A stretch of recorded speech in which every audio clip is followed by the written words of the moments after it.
Gunhammer Review, The Nephilim Point Update. L'une des choses sur lesquelles nous avons insisté dans notre test du nouveau pack GT Nephilim Warzone la semaine dernière était que nous n'avions pas encore une vue d'ensemble, en grande partie parce qu'il nous manquait une mise à jour de points. Aujourd'hui, Games Workshop sort la toute première mise à jour de points entièrement numérique pour accompagner Nephilim. Et elle est pleine de grands changements qui vont certainement bouleverser une méta qui subit déjà des changements sismiques. Avant de nous plonger dans le vif du sujet, nous tenons à remercier Games Workshop de nous avoir envoyé une copie des points en avant-première à des fins d'évaluation. Veuillez noter que nous n'avons pas vu la plaque de données, d'équilibre ou les changements de la fac, s'il y en a, qui accompagnent le matériel d'examen, donc ces opinions sont basées uniquement sur les points et le pack de mission Nephilim. Donc la plaque de données d'équilibre, c'est la balance DataSlate, et effectivement on doit s'attendre à des changements de fac car ils ont annoncé par exemple que les Iron Strider Ballistari de l'Adeptus Mechanicus regagnaient leur mot-clé corps, et pour l'instant, puisque dans la FAQ de l'Adeptus Mechanicus, il y a encore le paragraphe qui stipule qu'ils ont perdu le mot-clé, on s'attend à une certaine mise à jour des FAQ dans un avenir proche. Les grandes factions qui dominaient, les Tyrannides, l'Empirto et les Eldar de Craftworld, ont toutes reçu des nerfs majeurs et des augmentations en points. Bien que les Harlequins en soient sortis indemnes, tandis que de nombreuses factions qui étaient en difficulté, la Death Guard, les Orcs, les Necrons, l'Adepta Sororita et les Space Marines ont reçu un certain nombre de baisses qui les ont aidés à revenir dans la course. Et puis il y a plusieurs factions qui n'ont vu que des ajustements mineurs ou aucun ajustement, comme l'Adeptus Mechanicus, les Chevaliers Gris et le Genestealer's Cult. En écrivant ces lignes, nous avons été tentés de parler de la mise à jour des points pour les véhicules puisque les plus grands gagnants sont les véhicules dont la plupart ont vu leurs points diminuer pour refléter la nouvelle méta, moins hospitalière pour les tanks et autres. C'est un changement que nous espérions depuis un certain temps, puisque les tanks sont radicaux mais sous-utilisés dans 40K. Les factions, on va commencer par l'Imperium avec les Adepta Sororitas. Les sœurs obtiennent quelques livraisons clés dans les unités qui en avaient besoin, à savoir les Sacres-Saintes et les troupes en jump pack, donc tout ce qui est Zéphirim et les Séraphim. De plus, les escouades célestiennes perdent un point entier. Donc donc c'est les Célestiennes Sacres-Saintes qui perdent un point. Les amateurs de chars d'assaut se réjouiront également du fait que presque tous les chars dotés d'un canon ont bénéficié d'une baisse de points. Donc si vous avez sauté dans le train du Castigator, vous bénéficiez d'un bonus gratuit. Il y a une augmentation. Les Retributors doivent à nouveau payer pour un simulacre. Combinez ces baisses de points avec les nouveaux changements secondaires et les sœurs ont l'air vraiment bien. Donc les changements clés, les Sacrés-Saintes perdent 2 points par figurine. Avec les changements de garde du corps, ils en avaient besoin. Les Éphirim et les Séraphim perdent également 2 points par figurine. Le Castigator perd 15 points. L'Exorciste Eliminator, eux, perdent 10 points. Les Rétributeurs Simulacrum Imperialis remontent à 5 points contre 0. Et le Triomphe de Sainte-Catherine perd 20 points. Mais cela ne concerne que les fous comme Shane. Côté Adeptus Custodes. Les Custodes ont étonnamment bien résisté après leur nerf dans la dataslate d'équilibre d'avril et leur remplacement par les Harlequins, continuant à afficher de bons résultats grâce à une armée pleine de solides datasheets et à quelques astuces décentes, bien que réduites. Cela dit, il y avait encore clairement quelques problèmes d'équilibre de la faction et, bien qu'elle n'ait pas été trop touchée, elle a reçu quelques ajustements sous forme d'une grosse augmentation de points pour Trajan, plus 40, et c'est pas rien, et de petites augmentations pour les Dreadnought Forge World Contemptors de plus 10 points chacun. Dans l'ensemble, Trajan vaut toujours la peine d'être pris à 200 points, et il en va de même pour les Contemptors, bien que les joueurs de Custodes devront trouver un endroit de plus pour obtenir 40 à 70 points pour eux. Côté Adeptus Mechanicus.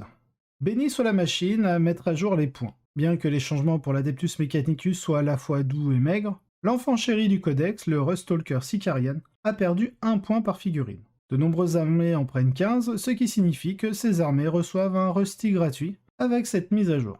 Le seul autre changement dans la moitié Skitari de la faction concerne les Cerberus Riders, qui voient leur nombre baisser de 2 points, ce qui facilite les déplacements d'avant-match et le sniping des personnages. Pour le culte Mechanicus, les 2 types d'électropristes ont perdu 1 point, bien que les prêtres aient certainement besoin d'un coup de pouce. Cela n'annonce pas une méta à forte proportion de prêtres. Les figurites sont toujours surclassées par les Rustalkers, surtout que les Rusty sont moins chers qu'avant.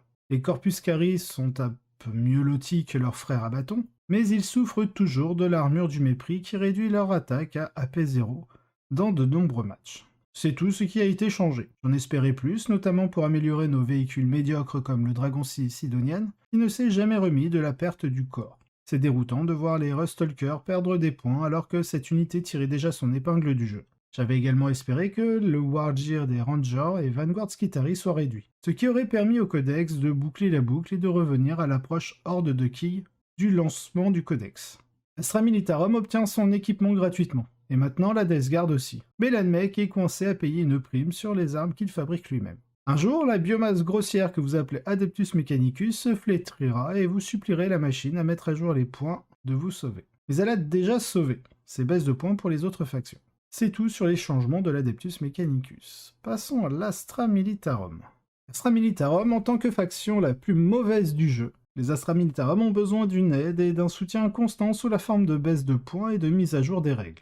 Et une fois de plus, ils reçoivent de l'aide ici. Dans la continuité de la tendance observée dans la data slide d'avril, de nombreuses unités telles que les commandants de compagnie, les Sion de Tempestus, les vétérans, les commissaires bénéficient désormais de la plupart des améliorations d'armes gratuites, ne devant payer que pour des fusils à fusion, tandis que les lanceurs de Vox, les épées de puissance et les étendards sont des améliorations gratuites. Il en va de même pour les sentinelles qui ne payent plus que pour les missiles tueurs de chasseurs, donc les Hunter Killer missiles, et les tronçonneuses, et de même pour les chars Superlou qui ne payent plus que pour les las cannon qui sont devenus moins chers.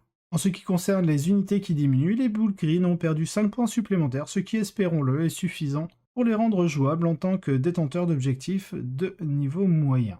Au niveau des Chevaliers Gris, suite à l'ajout de l'armure de mépris dans la grille d'équilibre d'avril, les Chevaliers Gris se sont bien débrouillés. C'est une faction forte avec un jeu clair. Mais ils ont beaucoup de mal avec certains types d'ennemis, en particulier les tyrannides. Et cela les a empêchés de vraiment percer. En conséquence, ils n'obtiennent pas grand-chose ici. Les coûts de leurs Lord Raiders ont baissé de 20 points chacun, ce qui pourrait les rendre viables, tandis que les Stormraven et les Razorback sont également devenus un peu moins chers. Pour les Chevaliers Gris, c'est en grande partie une bonne chose. Ils profiteront davantage des nerfs des tyrannides et des Eldar à ce stade. L'autre grand domaine où les points ont baissé est celui des améliorations des unités spéciales. Chaque option de la sagesse des pronostics et des dons du prescient a perdu 5 points. Du côté Imperial Knight, aucun changement puisque le codex est très jeune. Les Chevaliers Impériaux sont une faction trop récente pour recevoir des mises à jour de points. Donc voilà, on passe rapidement aux Space Marines. Il y a quelques changements dans des endroits intéressants. La plupart d'entre eux se situant dans l'emplacement du support lourd, donc du soutien. Les Centurions Dévastateurs économisent 5 points par arme principale, ce qui réduit de 30 points un escadron minimum de Centurions à bolter lourd. Pas mal. Les Éliminateurs ne payent plus une prime pour les fusils laser, donc si vous les preniez, ils sont maintenant moins chers.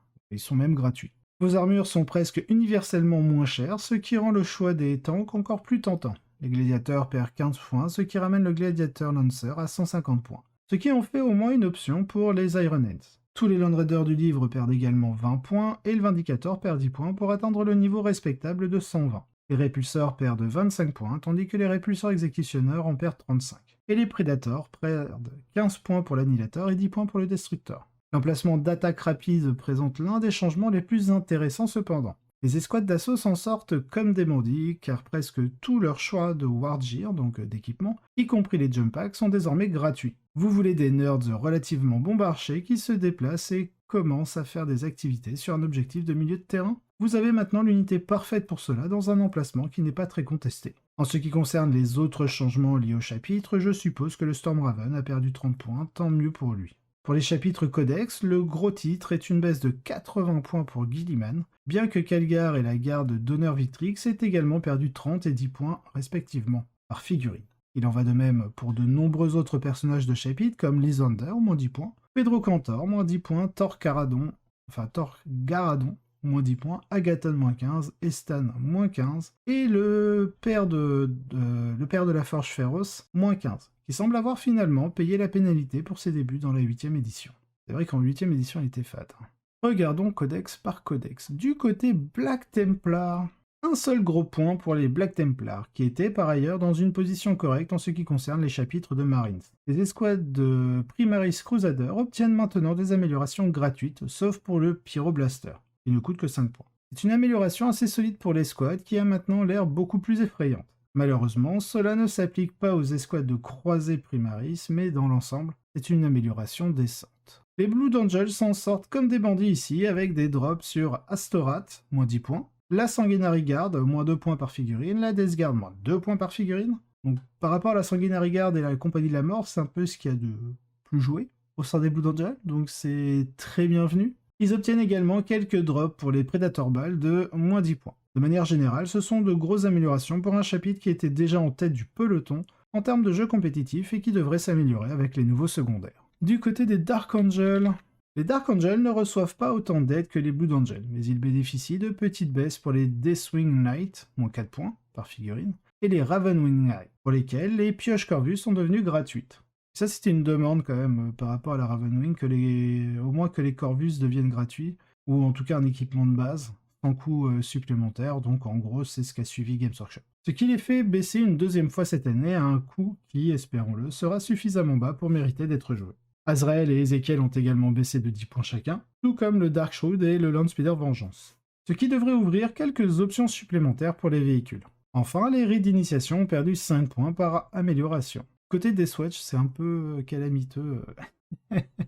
Ils obtiennent. La Deathwatch ne bénéficie pas d'une grande aide pour ses unités spécifiques, mais elle obtient un gain de 5 points sur chacune de ses spécialisations d'équipes d'abattage, ce qui l'aidera beaucoup lorsqu'elle alignera l'armée de renom des équipes d'abattage. Donc l'équipe d'abattage, c'est les Kill Team. Space Wolf. Une autre série de changements de points est une autre erreur sur des unités clés comme la cavalerie Thunderwolf. Ceci dit, les Shan Morkai qui ont baissé de 2 points par figurine les rendent maintenant utilisables. 20 points pour une unité qui peut tanker les mortels et s'en prendre Psyker serait un ajout bienvenu à n'importe quelle liste dans la bonne méta. Les Skyclaw, donc c'est nos équivalents escouades d'assaut, perdent 2 points par figurine, et beaucoup de leurs armes deviennent gratuites ou baissent de 5, ce qui rend cette unité un peu moins chère, ce qui est exactement ce que vous voulez pour une unité d'action sur la table. Les changements de personnages, bien que sympathiques, n'aident pas vraiment les listes compétitives classiques, car vous êtes presque toujours en train de faire des chapitres successeurs. Et oui, quand vous jouez un chapitre successeur, vous pouvez pas jouer les personnages spéciaux des Space Wolves, et pourtant la plupart ont perdu des points. Ce qui fait que, ok, on a up les Space Wolves de manière générale, mais pas du tout dans le domaine compétitif. En dehors des Shan Morkai et on va dire des Skyclaw, mais les Skyclaw sont juste alignés sur les escouades d'assaut, parce qu'en Space Wolf on n'a pas accès aux escouades d'assaut, mais on a accès à des Skyclaw. Donc, l'un va bien avec l'autre. Le réel, on va dire, upgrade, c'est les Shan Morkai qui perdent 2 points par figurine. Games Workshop continue à essayer d'inciter les joueurs à réduire leur taux de victoire en diminuant les points pour les briques volantes. Moins 30 points pour le Stormwolf et le Stormform. Attention, c'est un piège. Même si là ils perdent 30 points, ça ne les rend pas plus compétitifs qu'avant.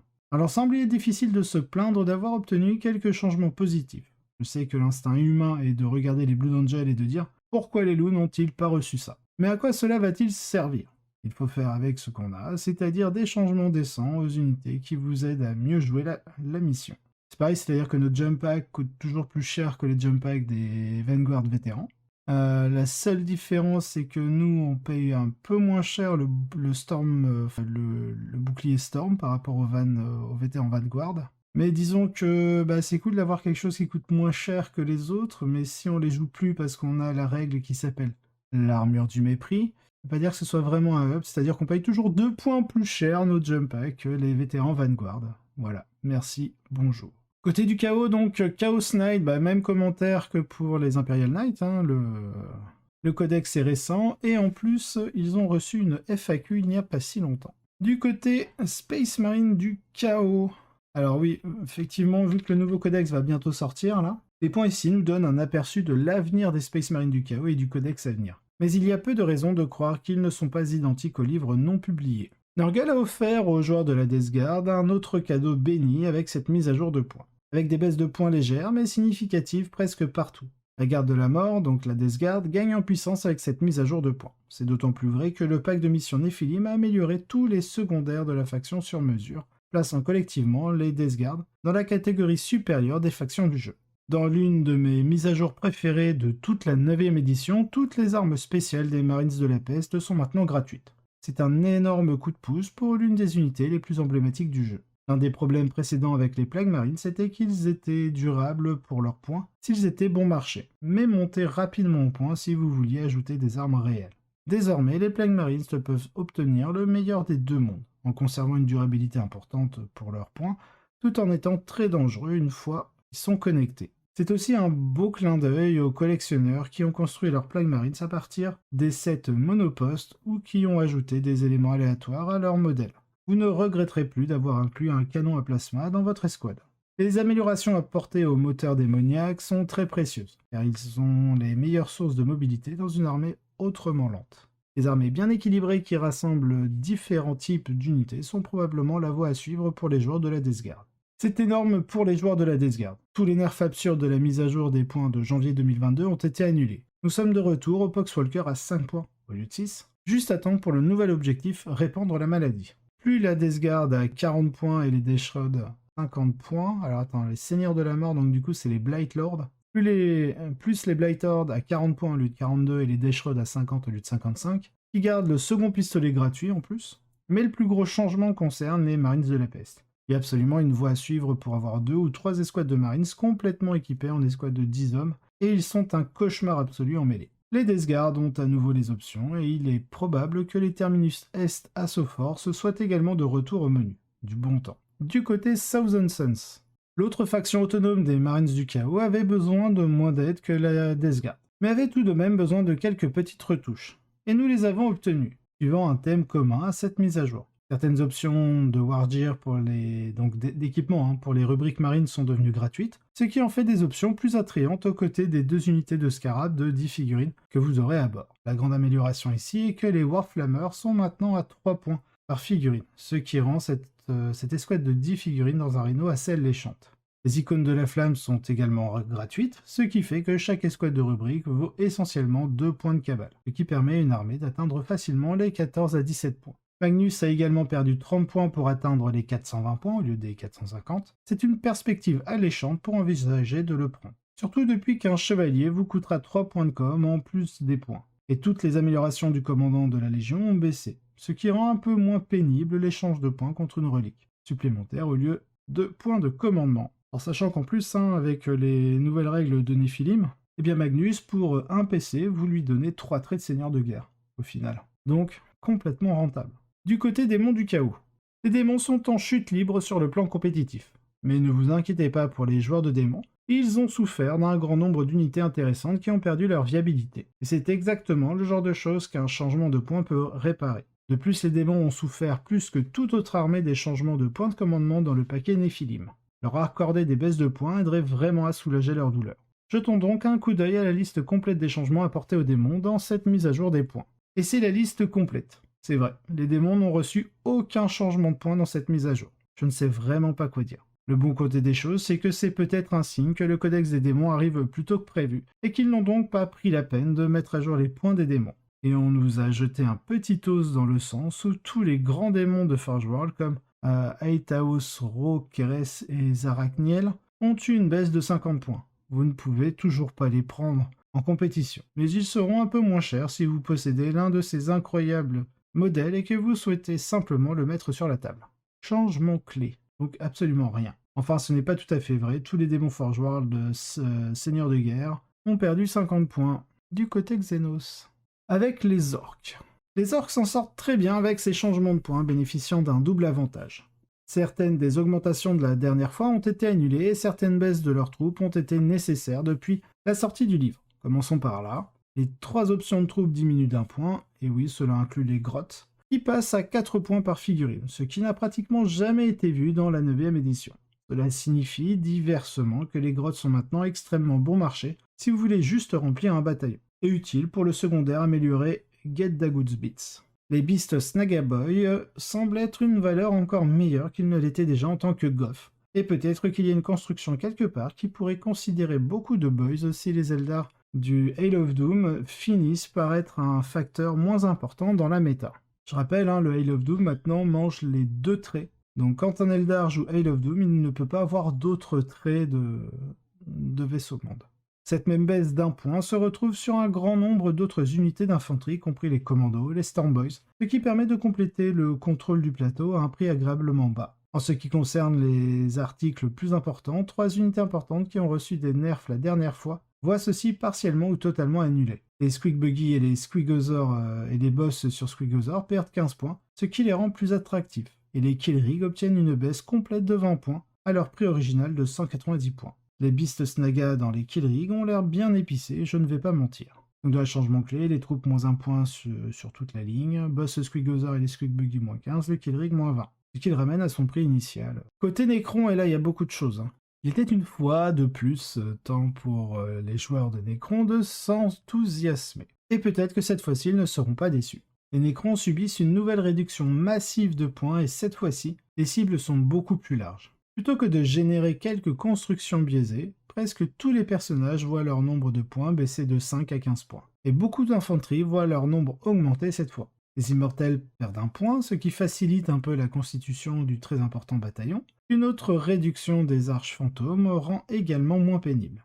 Ce qui est un bon début. En continuant, une partie de l'infanterie d'élite bénéficie également de réductions désespérément nécessaires, avec 3 points de moins sur le prix de chacun des Deathmarks, toujours aussi mauvais à cause de la faiblesse de leur arme, les triarches prétoriennes et surtout les Lichguards. Les destroyers locustes des deux types perdent également 5 points, en plus de leur réduction précédente. Sûrement, cela doit commencer à les amener au point où ils sont vraiment bons. Peut-être. S'il vous plaît. Tout cela, en plus des changements précédents, signifie que vous allez avoir plus de points à dépenser sur des jeux excitants après avoir assemblé le cœur de votre armée en bonnes nouvelles. Et bonnes nouvelles. Certains d'entre eux baissent également de prix. Les 3 Ctanes nommés perdent 50 points, ce qui est particulièrement bienvenu pour le dragon du vide. Et les transcendants, de manière générale, perdent 40 points, ce qui rend l'inclusion de l'un d'eux entre beaucoup plus pratique. En haut de l'échelle, tous les seigneurs de guerre et les deux plans ont également des baisses d'importance variables. Et oui, cela inclut le roi silencieux, qui est maintenant à 400 points, ce qui est assez proche de faire de lui une inclusion obligatoire. Surtout étant donné la valeur supplémentaire de son boost de points de commandement qu'il offre maintenant, et qu'il rend le code de combat super bon. Oh, et une dernière chose. Toutes les options de Cryptet Arcana ont baissé de 5 points, alors préparez-vous à les distribuer comme des bonbons. D'autant plus que les améliorations de points sont généralement meilleures dans un monde à faible point de commandement.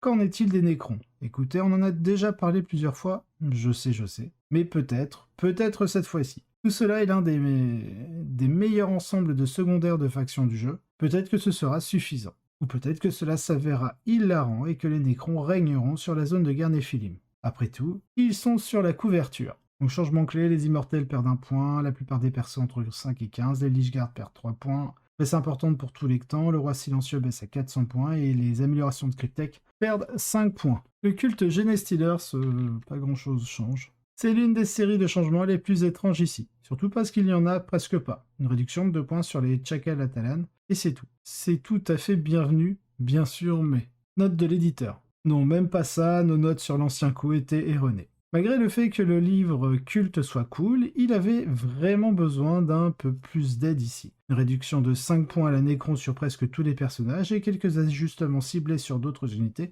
auraient fait du chemin. Leurs secondaires sont améliorés, ce qui pourrait aider ici. Et la réduction des tirs indirects dans le metagame est définitivement bonne pour eux. Mais je pense qu'il aurait été raisonnable d'en attendre plus. Changement clé, il y en a qu'un, c'est les Atalan Jackal qui baissent de 2 points. Côté Tyrannide, là on va commencer à arriver sur le trio de tête avec beaucoup d'augmentation et c'est tout à fait justifié. 3 factions se voient appliquer le nerf de la guerre dans cette mise à jour. Il n'y a aucun prix à payer pour deviner que les Tyrannides sont l'une d'entre elles. La mise à jour est assez large et assez brutale. C'est juste une augmentation générale de presque tout. Apprend plus durement les meilleurs éléments des constructions de monstres comme les tyrans, plus 20 points, aussi bien volant que à pied, les Malceptors, plus 50, et probablement trop sévère après que la fac initiale les ait nerfés. Non, je suis pas d'accord. Plus 50 points, alors peut-être qu'ils auraient mérité un plus 40, mais pas moins, quoi. Et les harpies, plus 35 pour le build...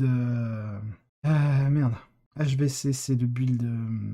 c'est le build double harpie Léviathan. Mais s'en prenant aussi au build de Kraken Pressure en agrafant quelques augmentations sur les packs...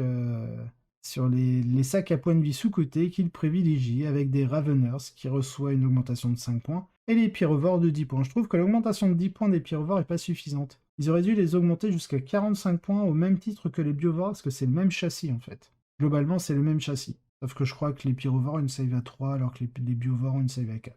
Et du coup à la rigueur j'aurais mis les biovores à 40 et les pyrovores à 45. Mais bon, ce n'est que mon avis. Enfin, pour les choses vraiment remarquables, tous les builds sont touchés par une augmentation de 5 points sur les guerriers. Les Tyrannides avaient indiscutablement les meilleures feuilles de données du jeu au départ. Il y avait certainement besoin d'une baisse importante, mais c'est un nerf du niveau de ce qu'ils ont fait à Landbeck. Et il pourrait s'avérer difficile de s'y adapter, d'autant plus que leurs secondaires sont plus faibles, bien que la grande amélioration de Cranial Fisting aide un peu. Cela dit, les deux autres armées en lice dans la première place pour la première place, reçoivent également des nerfs, et avec moins d'astuces puissantes à la disposition des adversaires, faire face aux tyrannides pourrait s'avérer plus difficile. Quelques éléments clés échappent également aux nerfs. Votre unité obligatoire de zoanthrope reste inchangée, et la récente innovation consistant à mettre la ruse extraterrestre sur un parasite de Mortrex est également épargnée. Le monde de la forge est également inchangé, donc le monde de la forge c'est les unités Forge World.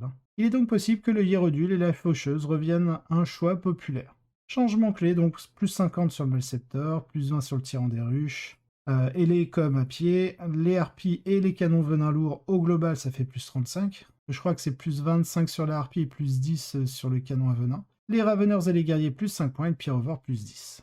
Du côté des taux, les taux sont les prochaines sur la sellette. Ils bénéficient d'augmentations de points significatives, mais sont probablement les moins touchés des 3 armées actuelles. C'est surtout parce que là où les Craftord et les Tyrannides reçoivent des augmentations sur presque tout, les taux sont un peu plus ciblés, et ce sont en grande partie celles auxquelles on s'attend. Les commandants et les combinaisons Crisis gagnent 10 points chacun, à l'exception des gardes du corps de Crisis qui ne gagnent que 5 points. Mais quand vous regardez Bodyguard et Crisis, ça fait 40 points par modèle via les augmentations. C'est-à-dire que les Bodyguards étaient déjà plus chers que ce qu'ils ne devaient l'être. Tout comme les Broadside, comme les Malceptors probablement inutiles étant donné les changements qui leur ont déjà été apportés. Vous payez également un peu plus pour certaines armes. Les bombes à air comprimées augmentent de 5 points, donc ça c'est les Airbusting, ceux qui tirent de manière indirecte sur leurs 2 premiers tics. Donc ça, c'est quand vous prenez une fois et 2 fois la même arme, vous avez à chaque fois une augmentation de 5 points par rapport à ce qui était avant. Et sur le 3e choix, il n'y a pas eu d'augmentation en points supplémentaires. Ce qui n'a pas d'importance, puisqu'elles ont diminué après la mise en place de la data slide d'équilibre de toute façon. Et la vraie différence se situe au niveau des fusils à plasma qui augmentent de 5 sur chaque tic pour les Crisis, et le plus haut pour les commandants. Cela fait des équipes de Crisis un investissement beaucoup plus lourd et augmente considérablement le prix des constructions intelligentes. L'autre endroit où la plupart des listes verront une augmentation est les éthérés et les drones. Les premiers augmentent de 20 points pour tous les types, tandis que les drones de bouclier passent à 15 points. Une petite taxe supplémentaire. Enfin, le Storm Surge fait un gros saut passant à 400 points de base, ce qui est potentiellement une surcorrection, bien que leur statline soit si poussée qu'ils pourraient en avoir besoin lorsque les armées auront moins d'outils fantaisistes pour les abattre. Tout cela fait mal, mais contrairement à nos 2 autres grands perdants, c'est au moins cela et beaucoup d'autres unités qui voient le jeu de haut niveau ne sont pas touchés. Donc Strike, Farsight et Shadowsun, tout encore meilleurs dans le nouveau pack, restent au prix actuel.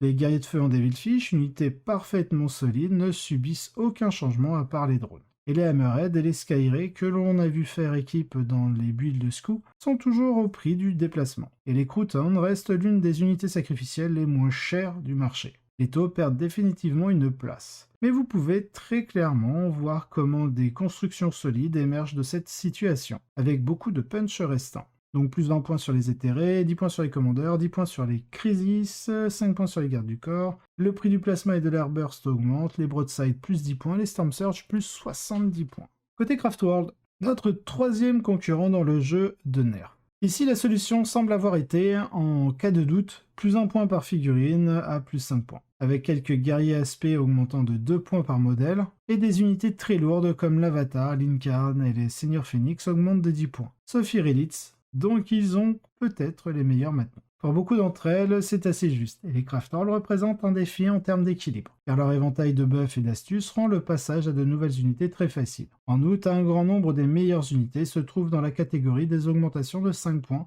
étant donné que jusqu'à 3 farcirs apparaissent dans les listes haut de gamme.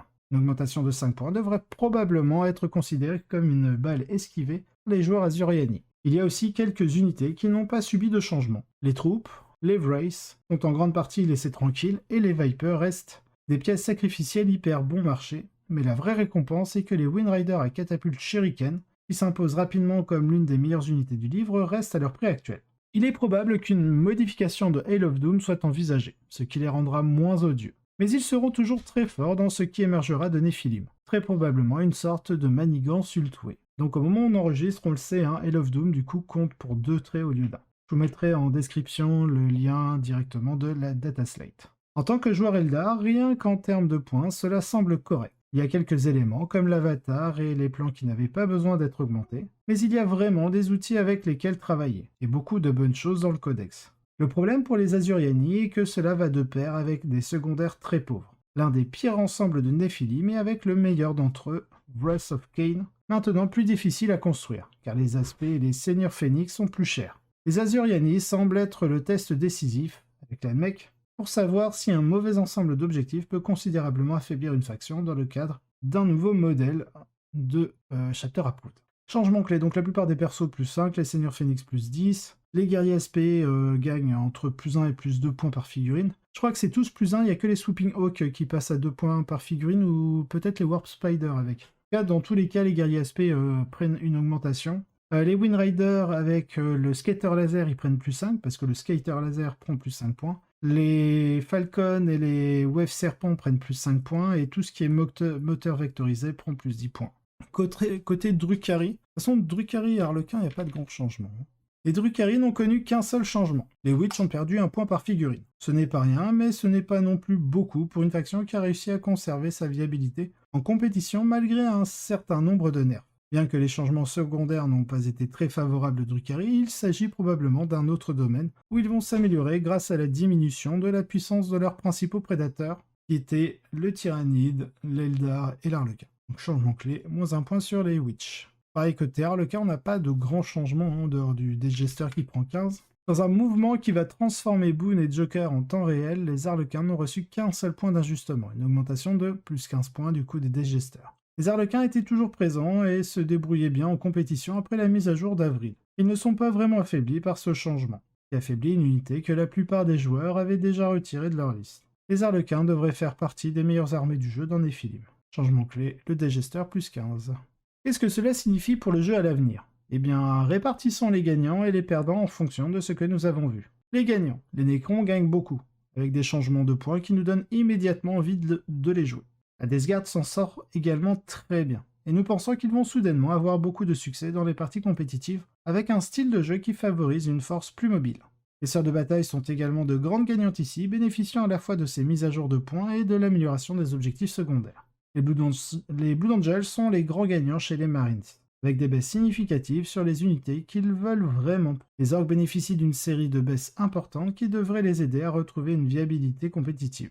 Les perdants, les Tyrannides, subissent un certain nombre de hausses en points destinés à réduire considérablement leur rendement, ce qui est vrai, et ce qui est juste. Les Eldar de Craftworld reçoivent également une série de petites augmentations de points dans tous les domaines, rendant l'armée entièrement généralement plus chère et plus difficile à manier. Les armées de l'Empire Tau vont fonctionner avec moins de jouets maintenant, et le nombre de constructions Tau viables va diminuer. Attendez-vous à avoir plus de Hammerhead et moins de Stormsur. C'est déjà ce qu'on pouvait observer.